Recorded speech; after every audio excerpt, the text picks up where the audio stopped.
The rain tapped against the floor-to-ceiling windows of the 42nd floor as Sarah Kent stared at the chess puzzle that had consumed her evening. At 30, she had conquered boardrooms and built a tech empire worth hundreds of millions.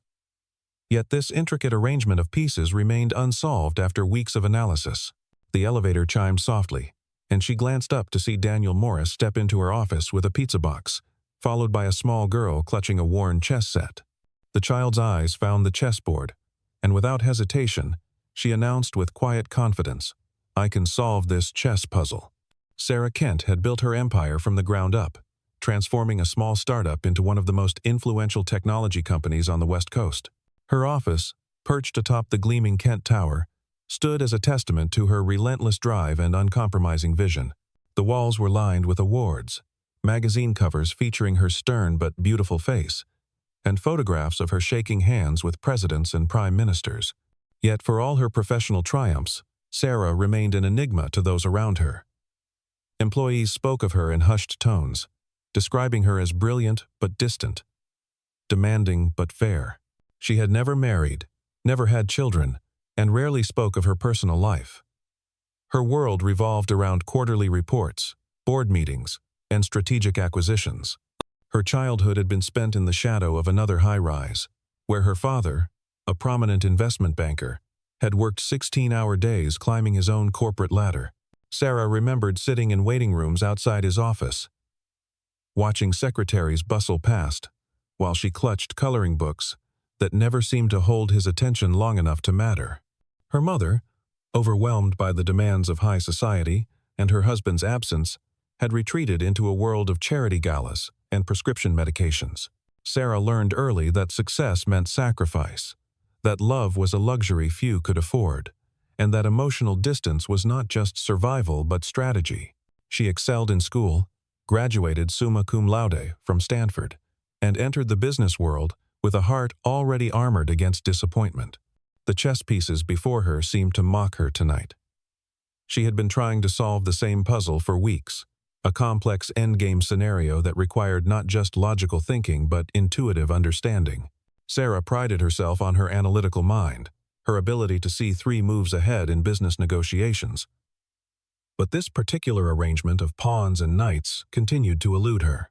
The irony was not lost on her that she could orchestrate million-dollar deals with ease but could not crack a simple chess problem. She picked up the white queen, feeling its smooth weight in her palm, and wondered if this was how her life had become, powerful pieces frozen in place, unable to move forward or backward. 35 floors below, Daniel Morris was loading the last pizza of his evening shift into the insulated bag that would keep it warm during the 15-minute drive to the Kent Tower. At 35, he carried himself with the quiet dignity of a man who had learned to find pride in honest work, regardless of how others might view it. His pizza delivery uniform was clean and pressed, his smile genuine despite the exhaustion that had settled deep in his bones after another 14-hour day. In the back seat of his aging Honda Civic sat his 6-year-old daughter Lily, her small hands clutching a worn chess set that had once belonged to her mother. Daniel glanced at her in the rearview mirror, his heart swelling with the familiar mixture of love and concern that had become his constant companion since his wife's death 3 years earlier. Lily Morris was not an ordinary 6-year-old. While other children her age were learning to tie their shoes and count to 100, she was memorizing chess openings and solving tactical puzzles that would challenge players twice her age. Her mother, Catherine, had been a mathematics professor at the local university, and she had introduced Lily to chess during her final months of pregnancy. Perhaps it was the countless hours Catherine had spent analyzing games while Lily grew in her womb. Or maybe it was simply genetic destiny, but the child had emerged into the world with an intuitive understanding of the ancient game. Daniel often watched in amazement as his daughter studied positions with the intensity of a master, her young mind processing possibilities and consequences with frightening clarity. The tragedy that had brought Daniel and Lily together as a family of 2 was one that Daniel rarely spoke of, even to himself. Catherine had died from complications during childbirth, her brilliant mind silenced just as their daughter took her first breath. Daniel had been left to navigate single parenthood while grieving the loss of his soulmate, learning to change diapers with one hand while holding his shattered heart together with the other.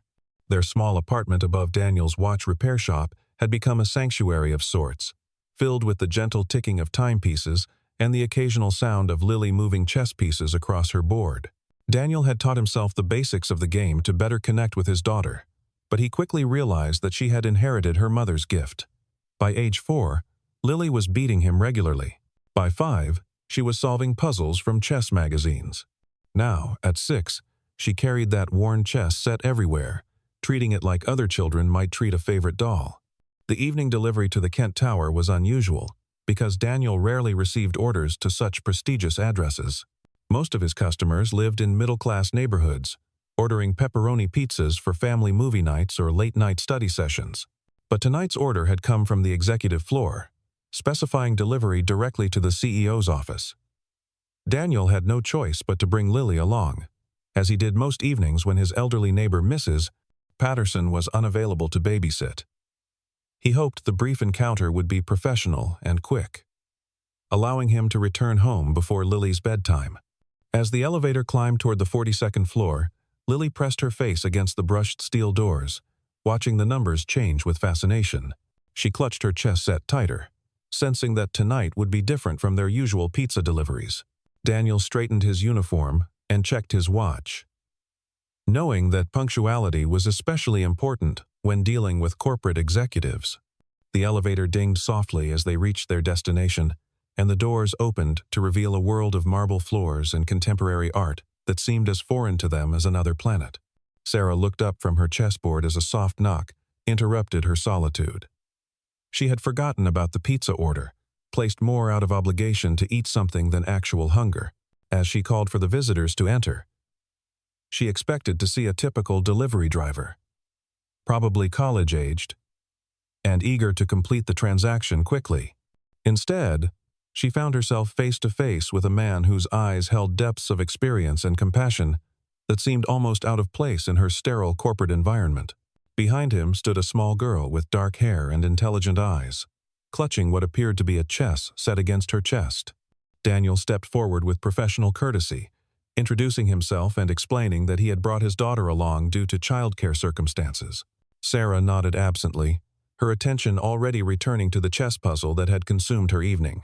But Lily had noticed the board immediately, her young eyes scanning the position with the intensity of a seasoned player. As Daniel handled the payment transaction, Lily moved closer to Sarah's desk, her curiosity overcoming her natural shyness around strangers. Sarah was in the middle of signing the credit card receipt when she heard a small voice declare with absolute confidence, "I can solve this chess puzzle." She looked down to see the little girl standing beside her chair, pointing at the board with the kind of certainty that only children possess. Sarah raised an eyebrow, glancing at Daniel, who seemed both proud and slightly embarrassed by his daughter's boldness. The idea that a 6-year-old could solve a puzzle that had stumped her for weeks was almost insulting, yet something in the child's demeanor suggested this was not mere childish boasting. Lily set her own chess set on the floor and climbed onto the chair across from Sarah's desk without invitation. Her small hands moved over the pieces with reverence, studying the position as if she were reading a favorite bedtime story. Sarah found herself intrigued, despite her skepticism, watching as the child's expression shifted from curiosity to concentration, to something that looked remarkably like recognition. Daniel stepped forward to apologize for his daughter's forwardness, but Sarah held up a hand to stop him. For the first time in months, something had captured her complete attention away from quarterly projections and market analyses. The position on the board was indeed complex. White had a material disadvantage, but potential tactical opportunities, while Black's pieces were well coordinated, but potentially vulnerable to a surprising breakthrough. Sarah had tried every conventional approach she could think of, following logical sequences that led nowhere, exploring forcing moves that petered out into drawn endgames. She had even consulted chess engines online, but she wanted to solve it herself, to prove that her mind was still sharp enough to unravel complex problems without technological assistance. Lily studied the board for perhaps 30 seconds before reaching for the white knight on the edge of the board. Sarah watched with growing amazement as the child's small fingers moved the piece to a square that Sarah had dismissed as insignificant. The move appeared to accomplish nothing immediate, offering no obvious threats or defensive improvements. Yet, as Lily continued to demonstrate the continuation, Sarah began to see the subtle poison hidden within the seemingly quiet move. It was a move that required not just tactical vision but deep positional understanding, the kind of insight that typically came only after years of serious study. Sarah's initial skepticism melted away as Lily continued to reveal the solution, each subsequent move flowing logically from the last, while gradually exposing the fatal weaknesses in Black's position. The child's explanation was simple and direct, using language appropriate to her age, but demonstrating understanding that was anything but childish. Daniel watched in amazement as his 6-year-old daughter calmly dissected a position that had clearly been troubling one of the most successful business leaders in the country. The silence in the office grew heavy as Sarah absorbed what she had just witnessed. This was not a lucky guess or a memorized sequence from a chess book. This was genuine talent, the kind of raw ability that appeared perhaps once in a generation. Sarah looked at Daniel with new interest, wondering what other surprises this humble pizza delivery man and his remarkable daughter might hold. The evening that had begun as routine corporate sustenance had suddenly transformed into something far more intriguing and unpredictable. As she watched Lily carefully reset the chess pieces for another puzzle, Sarah found herself thinking about the educational opportunities available to gifted children, wondering if a mind like Lily's was receiving the intellectual challenges it deserved. When Daniel mentioned that Lily attended the local public school, Sarah made a mental note to research private institutions that specialized in nurturing exceptional talent. Sarah's competitive instincts, honed by years of business battles and boardroom negotiations, kicked in with surprising intensity. She was not accustomed to being outmaneuvered, especially not by a 6-year-old child whose father delivered pizzas for a living. Yet rather than feeling diminished by the experience, she found herself energized by the prospect of a genuine intellectual challenge. She reset the chessboard to a different puzzle, this one even more complex than the first, involving a subtle combination that required precise calculation several moves deep. Lily approached the new position with the same calm confidence she had shown before, her young mind processing possibilities at a speed that seemed almost supernatural. Sarah watched intently, looking for signs that the first solution had been mere luck or coincidence. But as the minutes passed, and Lily began to demonstrate mastery over this puzzle as well, Sarah realized she was witnessing something truly extraordinary. The child's thought process was remarkably mature, considering multiple candidate moves before committing to a plan, evaluating consequences with the patience of a master despite her obvious youth. Daniel found himself caught between pride and concern as he watched his daughter engage with the intimidating CEO who had suddenly taken such intense interest in Lily's abilities. He knew his daughter was special, had always known it from the first time she had moved a chess piece with deliberate purpose rather than random play. But seeing her talent recognized and appreciated by someone of Sarah Kent's stature brought both validation and worry. Daniel had worked hard to give Lily a normal childhood despite their circumstances, and he feared that too much attention might thrust her into a world she was not emotionally ready to navigate. Sarah's fascination grew as she presented Lily with increasingly difficult positions, each one met with the same calm analysis and eventual solution. The child's approach was remarkably mature, showing patience and depth of calculation that suggested an almost instinctive understanding of chess principles that most players spent years trying to master. Sarah began to see parallels between Lily's chess thinking and her own business strategies, recognizing the same ability to see beyond immediate consequences to long-term implications that had made her successful in the corporate world. 3 days later, Sarah found herself standing outside Lily's elementary school, holding a brochure for Westfield Academy, one of the city's most prestigious private institutions. She had arranged to meet Daniel and Lily after school, ostensibly to discuss educational opportunities for a child with Lily's exceptional abilities. But as she watched the stream of children emerging from the modest brick building, she realized her motivations were more complex than simple academic concern. She wanted to be part of their world, to contribute something meaningful to Lily's future. But she was beginning to understand that good intentions were not always enough. Lily bounded out of the school building with her usual enthusiasm, her backpack bouncing as she ran toward her father. When she spotted Sarah standing beside Daniel's car, her face lit up with genuine delight. The spontaneous joy in the child's greeting made Sarah's heart tighten with an emotion she couldn't quite name.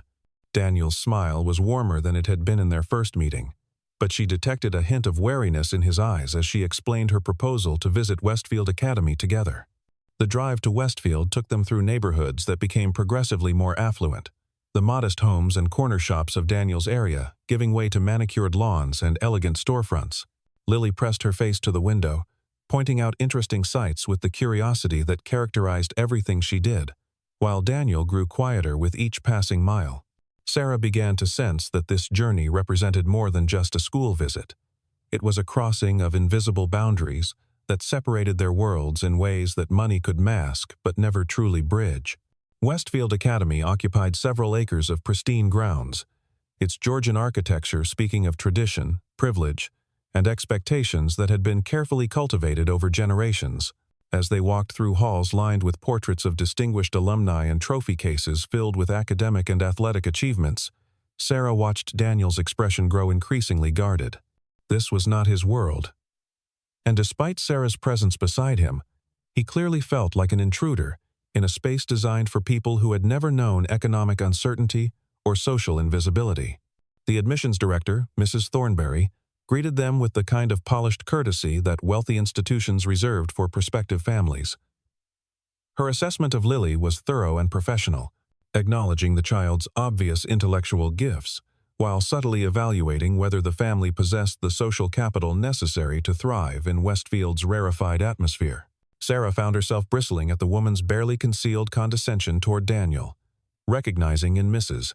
Thornberry's manner the same class prejudices that had shaped her own childhood in similar elite environments. Lily's reaction to Westfield was characteristically direct and unfiltered. She was impressed by the chess room and the well-equipped library, but she seemed uncomfortable with the formality that permeated every interaction. When Mrs. Thornberry introduced her to several current students, children her own age who spoke with the practiced poise of miniature adults, Lily withdrew into an uncharacteristic shyness that alarmed both Daniel and Sarah. The spontaneous joy that usually animated the child's personality seemed to dim in the face of expectations she was too young to fully understand, but old enough to sense. The crisis came during lunch in Westfield's elegant dining hall, where the students sat at white-clothed tables discussing their weekend plans for sailing lessons and international travel. Lily, overwhelmed by the formal atmosphere and feeling increasingly out of place, spilled juice on her simple cotton dress. The incident would have been insignificant among children who understood that accidents happen, but several Westfield students began whispering and giggling behind their hands. Sarah watched in horror as Lily's confidence crumbled. The child who had solved complex chess puzzles with such poise, now reduced to tears by the casual cruelty of privileged children who had never known want or insecurity. Daniel's reaction was swift and protective, gathering his daughter close, while his eyes flashed with an anger that Sarah had never seen before. He had endured the subtle condescension of the adults with quiet dignity, but watching his child suffer emotional harm from children, who had been taught to judge others by their clothing and accents, awakened a fierce protectiveness that transcended his usual patience. Sarah found herself standing to intervene, her own memories of childhood isolation in similar environments, making Lily's pain viscerally real and unbearable.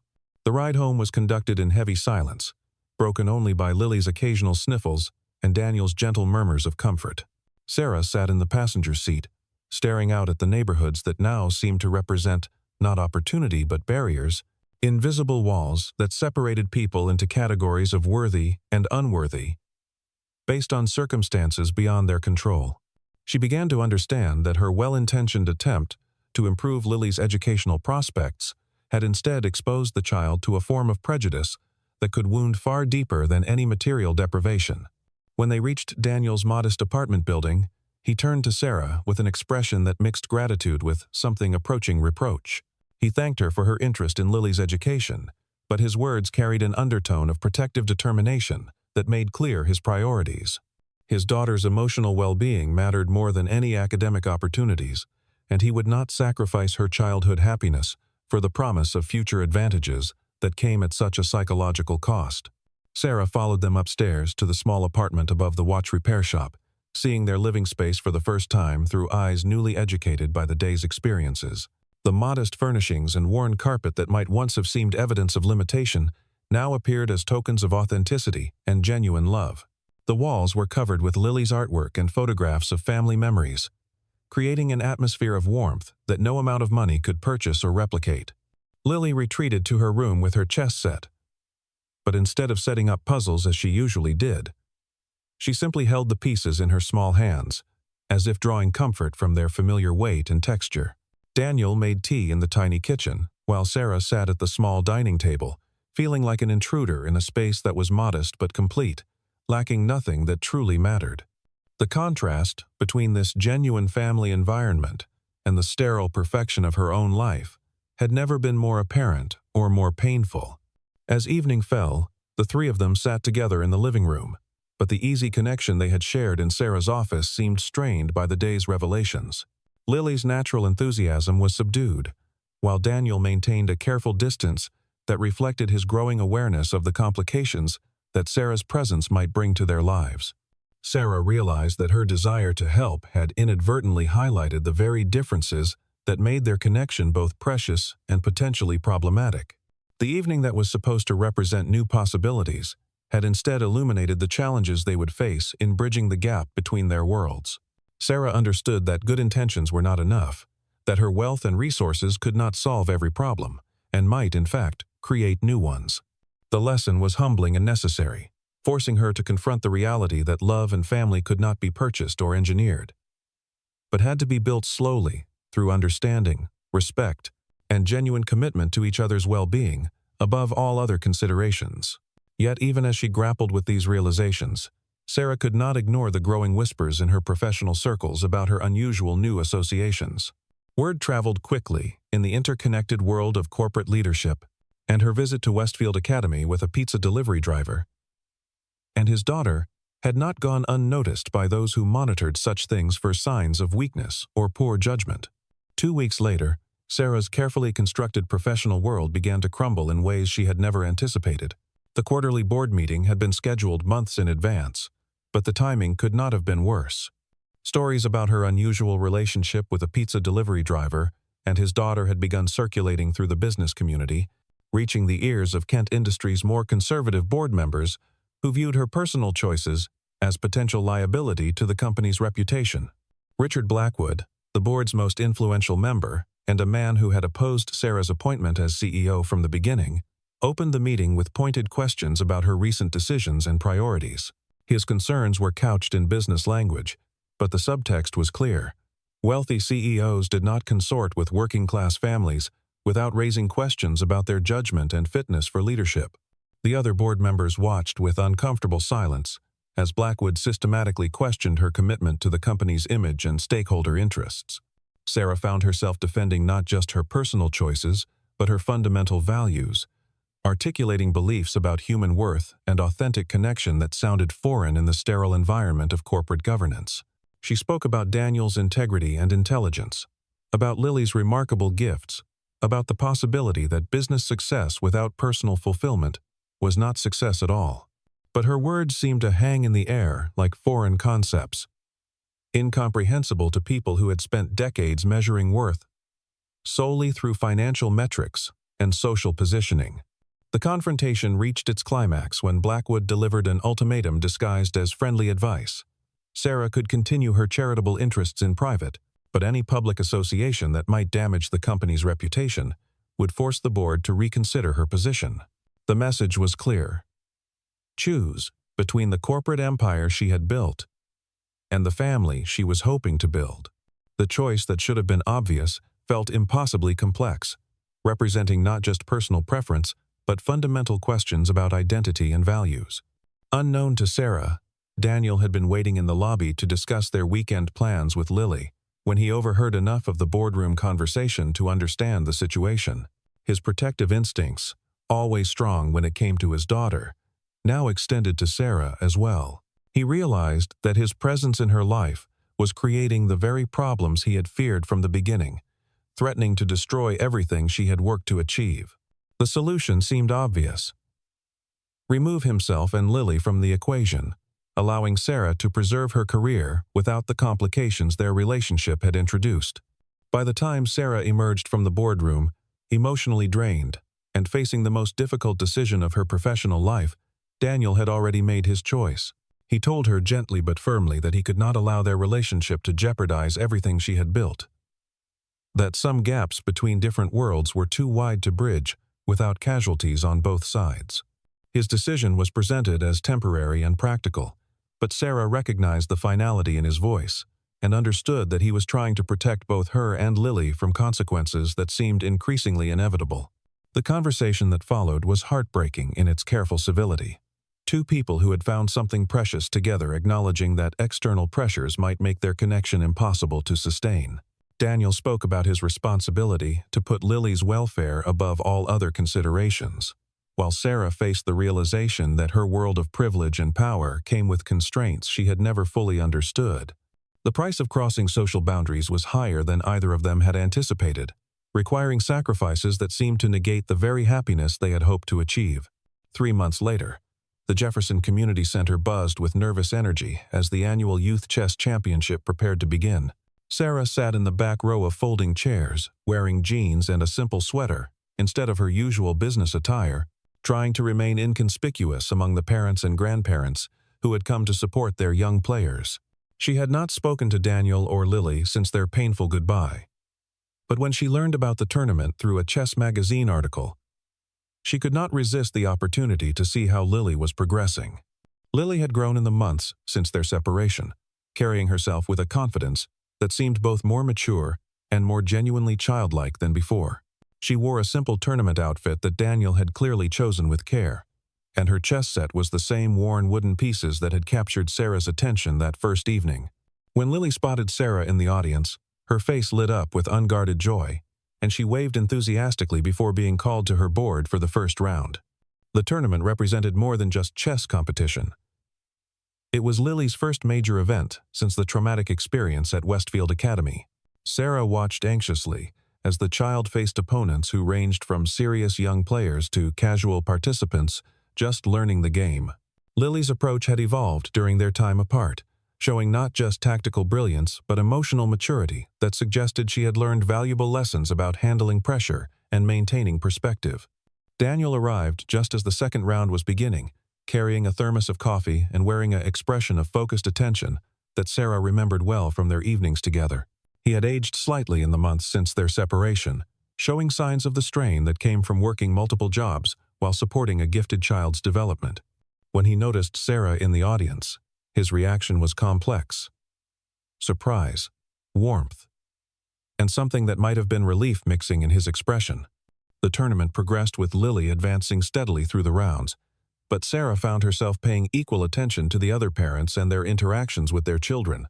She watched fathers offering encouragement between games, mothers bringing snacks and water, grandparents taking pictures of moments they would treasure forever. The community center environment was modest compared to the elite chess clubs she had researched for Lily. But the authentic support and genuine celebration of achievement created an atmosphere that money could not buy. By the afternoon, Lily had advanced to the finals, facing an 8-year-old boy whose family had driven 3 hours to attend the tournament.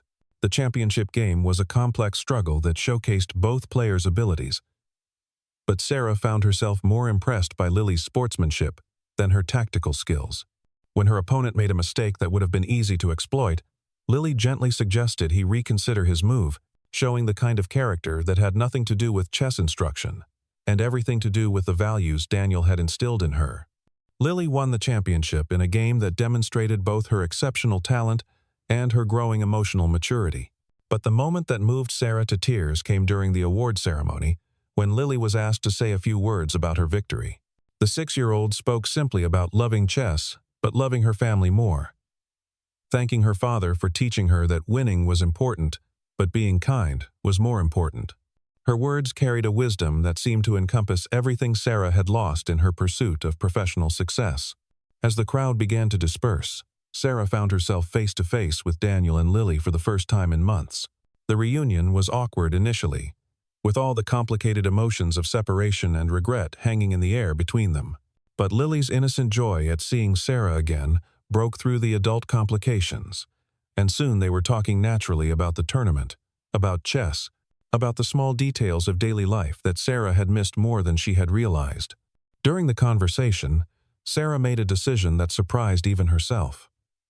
She announced that she had resigned as CEO of Kent Industries the previous week, choosing to start a smaller company focused on educational technology rather than continue fighting battles that required her to deny the values she had discovered through her relationship with Daniel and Lily. The choice had cost her financial security and social status, but it had returned something more valuable: the ability to live according to her authentic principles rather than the expectations of others. 6 months after the chess tournament, Sarah's new life had taken shape in ways she could never have predicted during her days as a corporate executive. Her educational technology startup operated from a converted warehouse in Daniel's neighborhood, employing a small team of programmers and educators who shared her vision of making quality learning resources accessible to children, regardless of their economic circumstances. The company was smaller than Kent Industries, less profitable in traditional terms, but infinitely more satisfying in ways that quarterly reports could never measure. Daniel had become her business partner rather than her employee, contributing insights about practical problem-solving and customer service that proved invaluable in developing products for real families rather than theoretical market segments.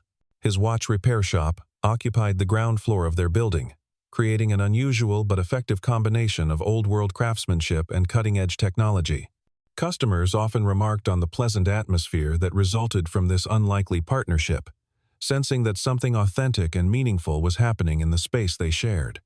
Lily had thrived in the months since the tournament, continuing her chess development while maintaining the balanced childhood that all 3 adults were committed to preserving. She attended the local public school, but received supplemental instruction through Sarah's educational programs, creating a learning environment that challenged her intellectually while keeping her connected to children from diverse backgrounds. Her chess tournament victories had attracted attention from national coaches, but she seemed more interested in teaching younger children at the community center than pursuing competitive glory. The relationship between Sarah and Daniel had evolved naturally from partnership to romance, built on mutual respect and shared commitment to Lily's well-being, rather than the passionate intensity that often characterized relationships born from loneliness or desperation. They had learned to navigate the complexities of blended family life with patience and humor, creating traditions and routines that honored both their different backgrounds and their shared values. Sarah's penthouse had been sold, replaced by a modest house with a yard where Lily could play, and a workshop where Daniel could restore vintage timepieces. The changes in Sarah's life had not gone unnoticed by her former colleagues and competitors, many of whom viewed her choices as evidence of some kind of breakdown or crisis. Business magazines had run articles analyzing her decision to leave Kent Industries, generally concluding that she had sacrificed success for sentimentality. These assessments would have wounded her deeply in the past, but she had learned to measure achievement by different standards, finding validation in Daniel's respect, Lily's laughter, and her own sense of authentic purpose. Their evenings often found them in the same configuration that had first brought them together, seated around a chessboard, but now the games were collaborative rather than competitive. Sarah and Daniel would work together on puzzles, while Lily offered suggestions and insights that continued to amaze them both. The child's talent remained extraordinary, but it was no longer the defining characteristic of their relationship. She was simply a beloved daughter whose gifts were nurtured within the context of unconditional love and support. The chess set that had started their connection now resided on a table in their living room, its pieces worn smooth by countless games and gentle handling. It served as a reminder of the puzzle they had solved together, not through brilliant tactical combinations but through patient willingness to remain vulnerable to each other, to prioritize relationship over individual achievement, and to build something together that was stronger and more meaningful than anything any of them could have accomplished alone. On weekends, they often visited the same community center where Lily had won her championship, now serving as volunteer instructors for children who reminded Sarah of herself at that age, bright, curious, but lacking the resources and support necessary to develop their potential. Teaching these children had become Sarah's favorite part of the week, more rewarding than any corporate acquisition or strategic victory she had achieved in her previous life. She had discovered that success was not about accumulating power or wealth, but about using whatever abilities and resources you possessed to make life better for others. The story of their unconventional family had spread quietly through their neighborhood, inspiring other single parents and encouraging families to look beyond surface differences to find genuine connection. Daniel's watch repair shop had become an informal community center where people brought not just broken timepieces but broken hearts, finding in his patient attention and Sarah's practical wisdom a kind of healing that neither money nor professional counseling could provide. They had learned that the most important puzzles in life were solved not through individual brilliance, but through the willingness to work together towards solutions that benefited everyone involved. As evening settled over their small corner of the city, Sarah often found herself standing at the window of their home, watching Daniel teach Lily chess moves in the backyard, while neighborhood children gathered to observe and learn. The scene represented everything she had unknowingly been searching for during her years of professional achievement: belonging, purpose, love freely given and received, and the deep satisfaction that came from knowing that her life was making a positive difference in the world. The greatest victory was not conquering markets or accumulating wealth, but rather opening her heart to people who valued her for reasons that had nothing to do with her professional achievements. The puzzle they had solved together would continue to evolve and challenge them, requiring ongoing attention and care. But they had learned the most important lesson chess had to teach: that the most beautiful combinations arise not from individual brilliance, but from pieces working together in harmony, each contributing their unique strengths to create possibilities that none could achieve alone. Sarah Kent had discovered that the greatest victory was not conquering markets or accumulating wealth, but rather opening her heart to people who valued her for reasons that had nothing to do with her professional achievements. Daniel Morris had learned that providing for his daughter meant more than working multiple jobs to pay bills. It meant creating an environment where her exceptional talents could flourish within the security of unconditional love. And Lily Morris had gained not just access to chess masters and tournament opportunities, but something far more valuable: a family that celebrated her gifts while ensuring she remained, first and foremost, a beloved child whose worth was never dependent on her performance at the board or anywhere else. The city beyond their windows remained the same glittering circuit board it had always been, but now it represented not isolation but connection, not the struggles of millions of separate souls, but the infinite possibilities that arose when people found each other across all the barriers that usually keep them apart. The chess set on their coffee table held its pieces in ready position, waiting for the next game, the next puzzle, the next opportunity for minds and hearts to meet across 64 squares that had become a symbol, not of competition, but of love, not of winning and losing, but of finding each other and choosing to stay found. Years later, when people asked Sarah about the decision that had changed her life, she would tell them about a rainy evening when a 6-year-old girl looked at an impossible chess puzzle and declared with quiet confidence that she could solve it. But the real puzzle, Sarah knew, had not been on the board at all. It had been the question of whether 3 people from different worlds could find a way to build something beautiful together, whether love could triumph over social expectations, and whether the courage to be vulnerable was stronger than the safety of isolation. The answer, written in the laughter that filled their home each evening, and the contentment that had replaced her former restless ambition, was a resounding yes. In solving Sarah's chess puzzle, Lily had inadvertently solved the much more complex puzzle of 3 hearts, finding their way to each other across all the circumstances that might have kept them forever apart. The greatest combinations, they had learned, were not tactical but emotional, not strategic but authentic, not about winning but about loving completely and being loved in return.